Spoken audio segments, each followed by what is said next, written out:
биздин кызыбыз Айнура açtı. Ana Aynur'a gele koy kızım. Aynur açtı. Bu Kırgızstan safında mınday gep bar eken da muну turmuşka чыгалып kız açat eken. Kasandın betin. Anan ошол kasandın betine сүрөт düşüp kalat eken. Anam ошо сүрөттү Kırgız eli daima joromолдоп келишкен. Эмне сүрөт түштү экен? Бул жерде тоо таш. Биздин мекенибиз тоолуу өлкө. Ал эми ортосунда бир кичинекей көгөргөн бир нерсе турат. Бул биздин ысык көлүбүз, биздин берметибиз экен. Ал эми куштар учуп турат.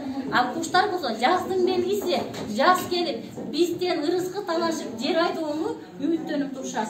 Ал эми бул жерде чакайган күн биздин келечегибиз, биздин балдар жана биздин мамлекетибиз. Ал эми бул жерде болсо ак жолукчан айымдардын сүрөтү, биздин 44 мектептин коллективи бар болуңуздар, дил соолук багыңыздарга